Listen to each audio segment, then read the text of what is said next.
Hi everyone, it's the Armchair Pundit here, and welcome back to another video. So I've got a bit of a different background now, did a bit of a house rearrange so you get a different view for the time being anyway. We're going to talk about the Rugby World Cup pools for the World Cup's happening 2019 in Japan. But before we get onto that, I've got a bit of an apology to make.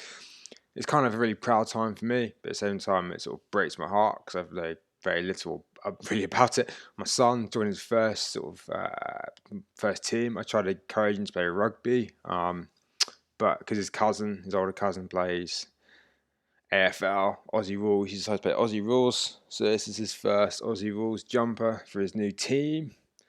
I'm kind of gutted, but at the same time, I'm pretty pleased with him. I'm repping my old team I used to play for, my old rugby union team in Sydney. But yeah, so that's out of the way. Sorry I couldn't get him on the rugby track just yet, but I reckon he'll get on there at some point. Anyway, guys, we're going to get on talking about the World Cup.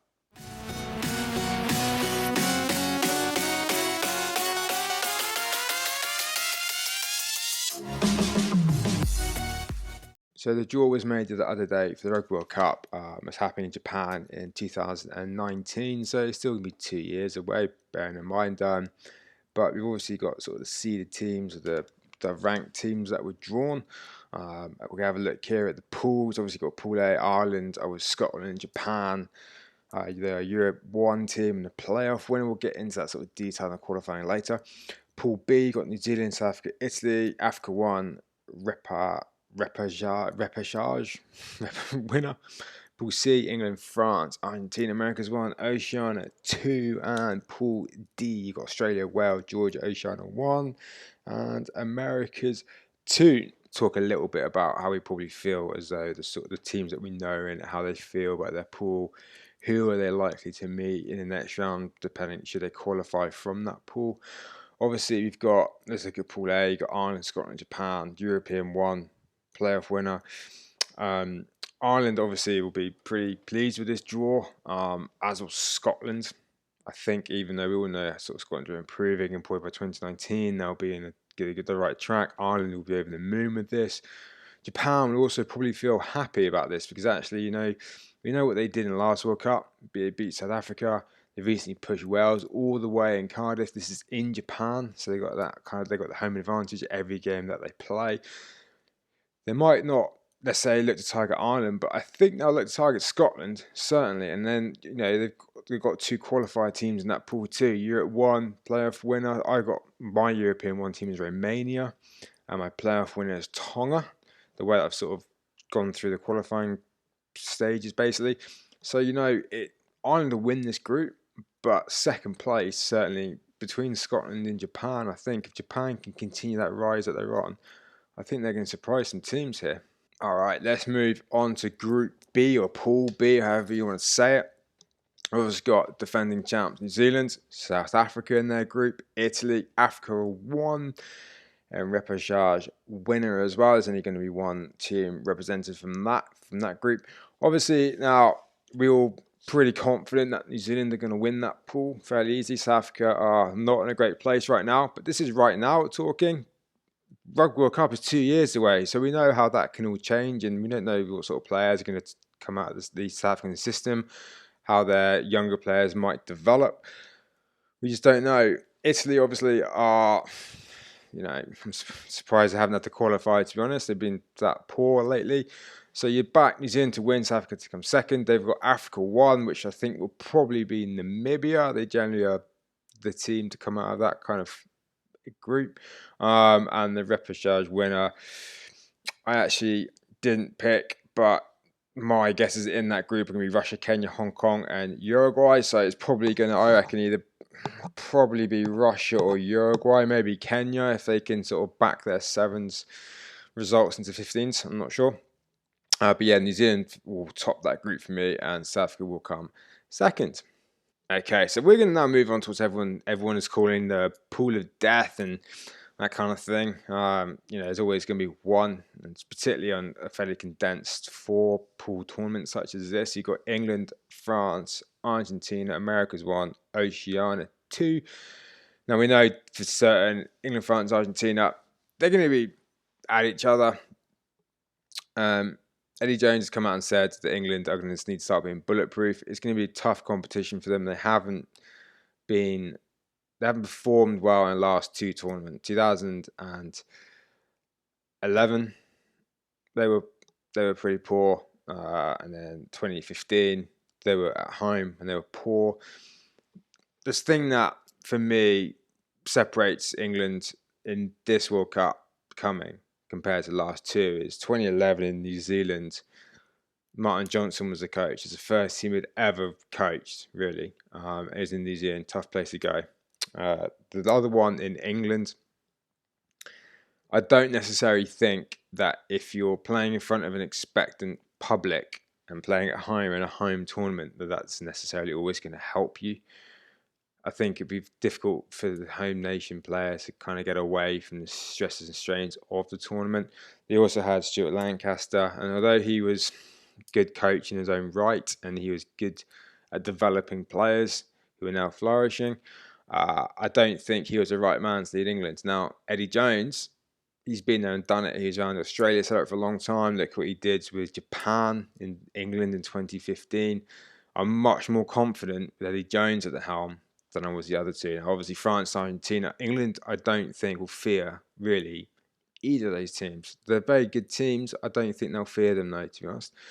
It's going to be interesting. Argentina haven't quite progressed how I thought they were going to progress. This year's Rugby Championship will be very, very interesting. Jaguars in the Super Rugby Championship are not having the easiest of times. And France, I'm actually coming from an Englishman. Strange. I'm actually quite a big fan of France and their players, and I feel they've got potential. And whether or not they can win 2019, I'm not entirely sure. But I think I just have this feeling about France. I don't know what it is. I just feel like they could do it. But I've got England to win the group, and I've got France to come second. Oh, and also in that group, the qualifiers, America's one. I've got USA in Oceania too. I've got Fiji. So I don't think either of those two teams are really going to cause the top three teams much of a problem. Okay, last pool D: Australia, Wales, Georgia. Oceania 1, which will probably be Samoa, I think, and America's 2, which I'm backing, is Canada. It should be good to see those guys rocking around the tournament. It's going to be a tricky one for this one, and I'm going to base it purely on recent form. It's got nothing to, I mean, as I said, 2 years' time, I've got no clue, but this is recent form. I've got Wales to win the group, I've got Australia to come second. Georgia will push like they always do. They just don't have the quality to compete with those two teams. If they were in Pool A and you swap Scotland and Georgia around, I would probably back Georgia to beat Japan, I think, and they would qualify from that Pool A. Unfortunately, they've just got two strong teams in there, Australia and Wales. Although I don't think Australia will necessarily start the tournament with too much of a bang, I think they'll have enough quality in there to see them through that pool. So yeah, I think I've got Australia and Wales to qualify from that group. All right, so before we get into all the who I think is going to sort of progress from the groups and who they're going to play and quarters, semis, finals, I want to have a quick look through the qualifying procedure, I guess you'd put it, for the other teams. Now, as you can see from this graph, it is very complex, and it's the most complicated qualifying system for any tournament I think I've ever seen. It's beyond me. It's bizarre. I've done sort of groupings here. I've done sort of drawings through there about who's going to try and play who and who's going to get through and from what region. And you know, it's beyond me. So basically, Europe 1 is the winner of the Rugby Europe Championship. Belgium, Germany, Spain, Romania, Russia. I've got Romania to win that. Then the runner-up plays the winner of the European Regional Qualifier, who's made up of like Slovakia, Slovenia, Sweden, Germany, all those kind of countries. So you'd back the runner-up of the Rugby Championship to beat the Regional Qualifier. You'd back them to do that. Then the winner of that plays then in the Europe Oceania playoff. Now the the Oceania qualifier from that is the team, I believe, comes third between Samoa, Tonga and Fiji. who I've got in this case are Tonga. I think Samoa and Fiji will qualify straight for the World Cup by coming first and second, hence Oceania 1, Oceania 2. I think then Tonga will come third. We'll play probably Russia in the European Oceania playoff, and I think Tonga will probably win that, and then they qualify for the World Cup. The loser of that game qualifies for the repechage, I think we'll call it from now on. All right, so that's how that side works. So that's not too bad. A lot of games was not too bad. This is where we get interesting. Here, though, we got the Americas. So we've got Canada against the USA, basically. That's the first game. The winner of that qualifies automatically for the World Cup, which I think will be the USA. The loser plays in the Americas qualification against the winner of the tournament between Uruguay, Brazil, Chile. I think it's Panama. I think it's a Panamanian flag I saw. The list wasn't there. I just saw the flags and it was a bit of a guess. I think it was Panama. The winner of that game, so I have it as Canada against probably Uruguay. The winner of that game then qualifies as America's 2. The loser goes into the repechage. The Africa group, they play in a regional qualifying tournament. The winner qualifies World Cup. The runner-up in that qualifies for the repechage, who I have as Kenya. That's my team there. Asia. Right. Asia, UAE, Korea, Sri Lanka, Hong Kong, Malaysia. The winner of that qualifies the Asia against the Oceania playoff. And so the winner of that plays against the winner of the Oceania Cup, Cook Islands, Papua New Guinea, Lebanon, and some others grouped in there. I couldn't exactly see who it was, but it's those sort of smaller island nations. So they play for a chance to get in the repechage, and I just have Hong Kong in there. So my 4 representatives in that repechage: Russia, Kenya, Hong Kong, Uruguay, and the winner of that qualifies, who I have as Uruguay. I think they're probably the strongest of that sort of bunch.